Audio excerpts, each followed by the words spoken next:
Somebody who can love me at my worst. No, I'm not perfect, but I hope you see my worth. Assalamualaikum teman-teman, perkenalkan saya Rafid. Saya Rani, saya Dina Dari Koas Radiologi periode 14 Oktober di RSUD RA Kartini Jepara. Jadi di sini kita akan menjelaskan mengenai gambaran atau eksfoto dengan klinis edem pulmo. Bisa disimak ya. Untuk tahapan edem pulmo itu ada 3. Yang pertama congestive vena pulmonalis, edem interstisial, dan edem alveolar. Untuk gambaran toraks normal, yang pertama di preview lapangan atas. Untuk review lapangan atas, yang pertama bisa dilihat dari peningkatan corak vaskularnya, kemudian bercaknya, kemudian apakah ada kelainan lain.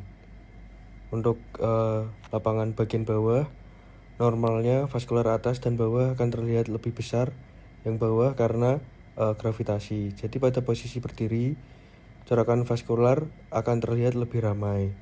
Yang berikutnya, bisa melihat dari sinus costophrenicus harus lancip pada bagian kanan dan kiri, menunjukkan tidak adanya cairan pada cavum pleura. Nah, edem pulmo itu tandanya juga bisa dilihat dari apakah ada efusi pleura atau tidak.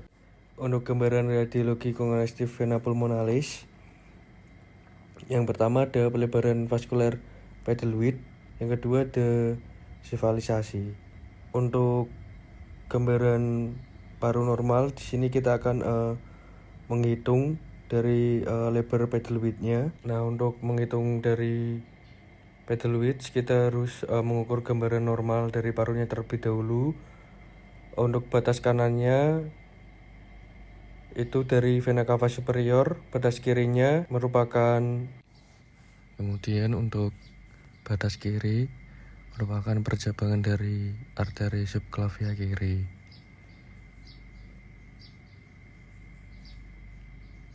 Untuk nilai normalnya 35 sampai 58 mm.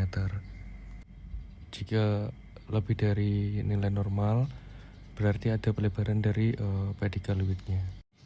Untuk gambar pada bagian kanan, untuk melihat apakah congestive vena pulmonalis, pertama-tama kita harus menentukan dari batas lateral vena cava superior terlebih dahulu. Umumnya pada bagian kanan ini terlihat lebih lateral dari vertebra dan lebih lateral dari main bronkus kiri. Kemudian percabangan dari vena subclavia kiri, batasnya itu ada di situ. Nah, ini untuk batas dari percabangan dari vena subclavia kiri.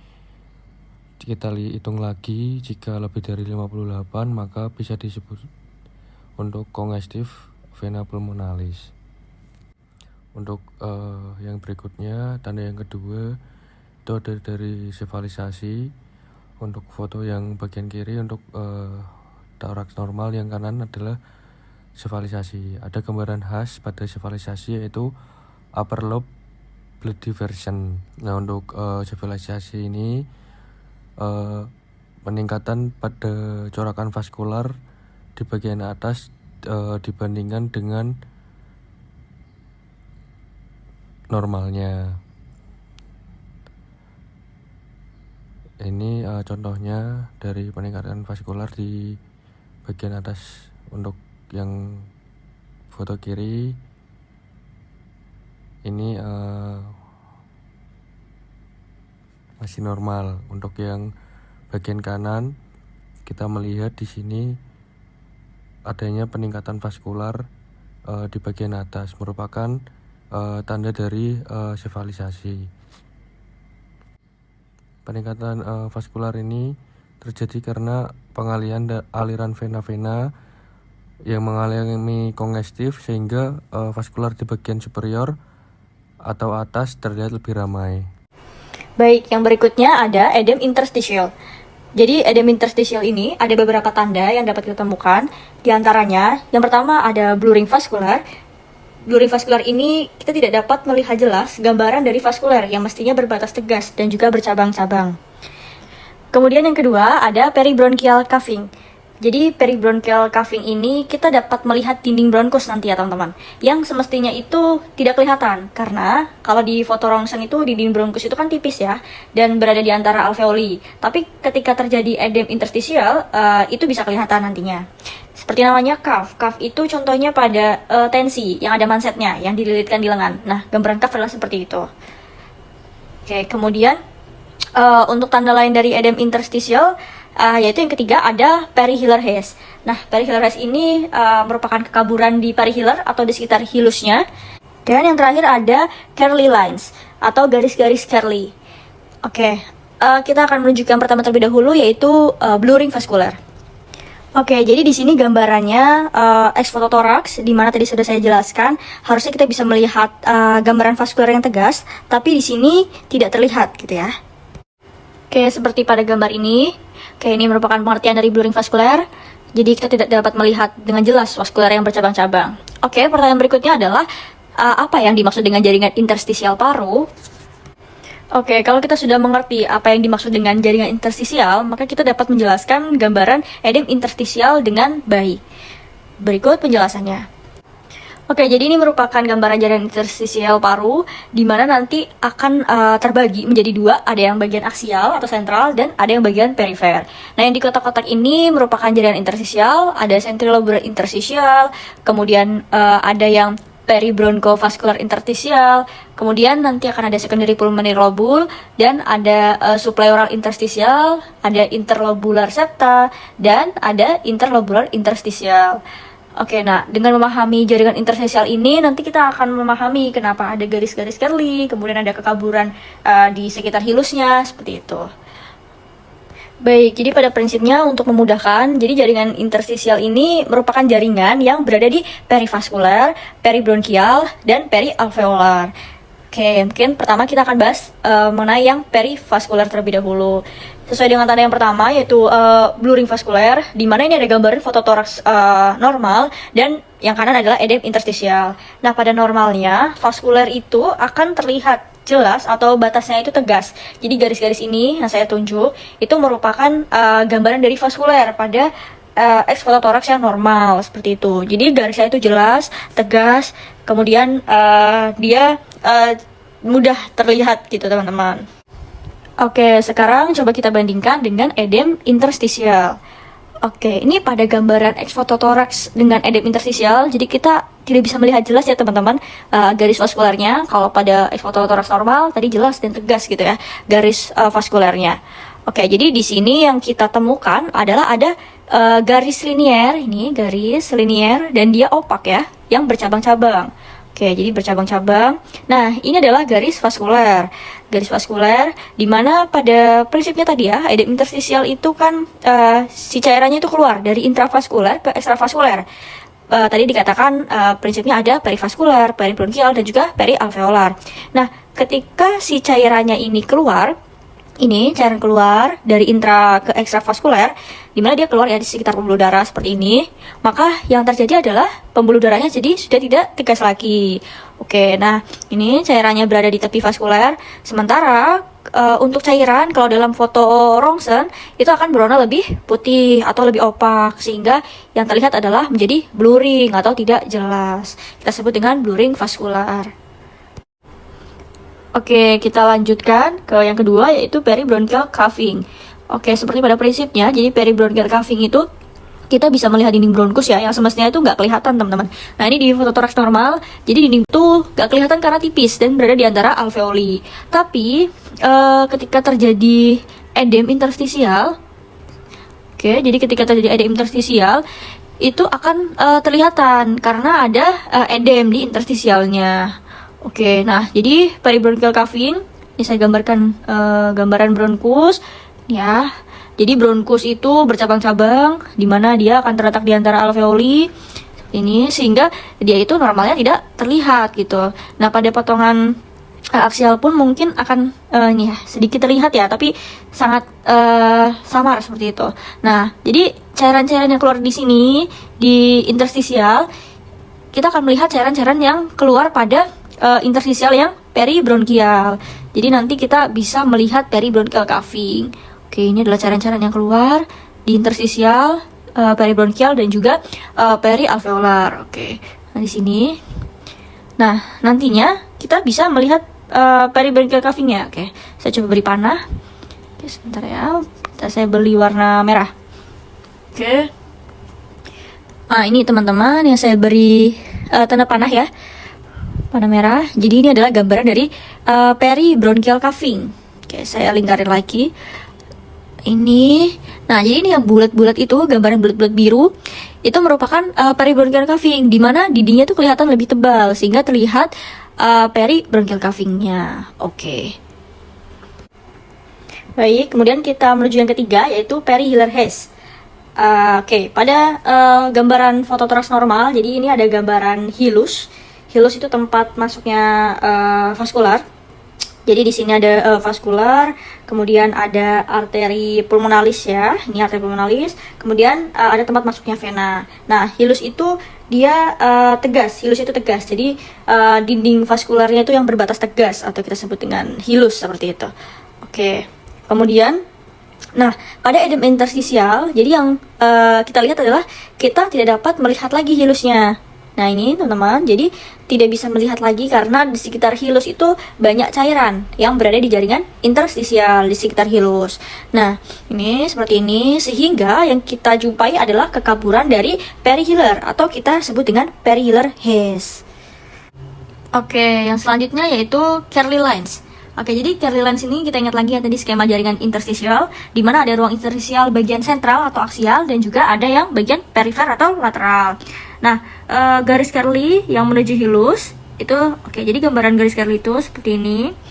Nanti ada garis-garis Kerley yang dia akan menuju hilus. Garis Kerley A itu dia lebih panjang, dilihat dari perifer berjalan menuju ke hilus. Sementara untuk yang bawah itu merupakan Kerley B, di mana Kerley B itu berada di basal paru. Jadi Kerley A ini dia lebih panjang, sementara Kerley B ini dia berada di basal paru, jadi lebih pendek dan juga dia lebih horizontal seperti itu. Nah, nanti garis Kerley ini akan berhubungan dengan saluran limfatik yang ada di dalam jaringan interstisial, di mana itu berjalan saluran limfatik yang mengangkut dari cairan interstisial ke vena. Oke.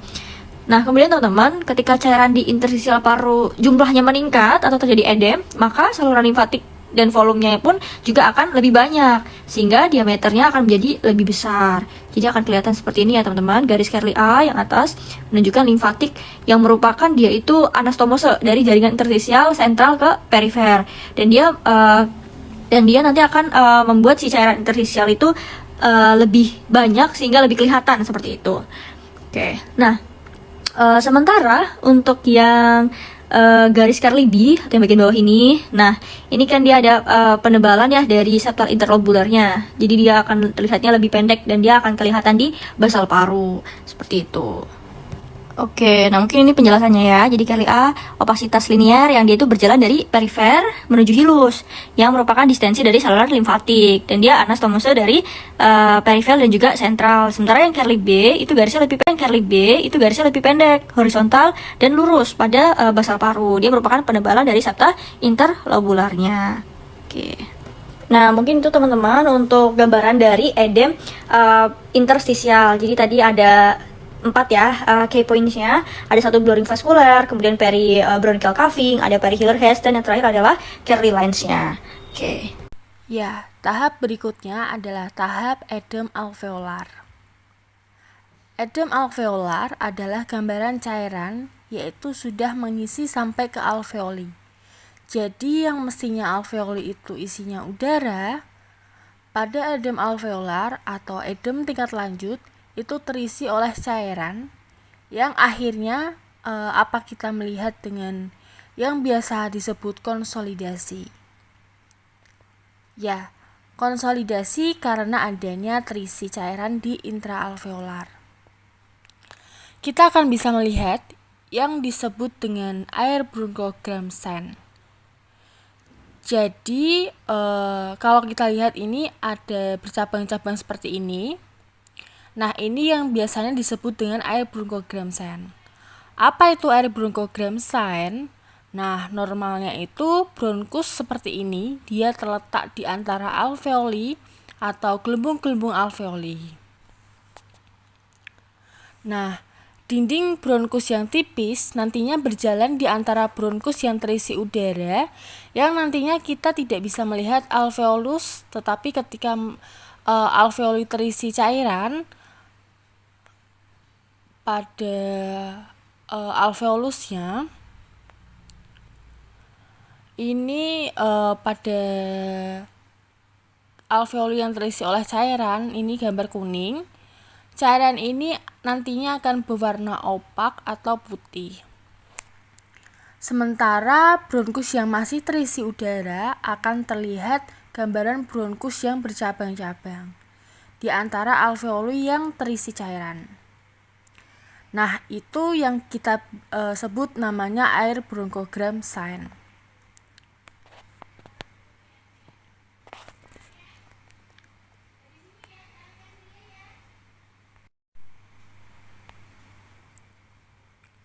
Nah, air bronchogram sign ada bayangan garis lusen yang terletak di antara alveoli yang terisi cairan. Tetapi ini tidak karakteristik untuk odem pulmonum. Prinsipnya adalah semua material yang menyebabkan alveoli itu yang berwarna opak, sementara bronkus yang sama terisi udara, maka akan muncul gambaran air bronchogram sign. Misalnya pada pneumonia, pada perdarahan yang mengisi alveoli, pada tumor yang mengisi alveoli atau bisa disebut dengan bronchoalveolar carcinoma misalnya, atau pada anak kecil yang HMD. Nah, HMD ini akan terlihat air bronchogram, kemudian gambarannya karena dia terletak seringkali di sentral atau kanan kiri.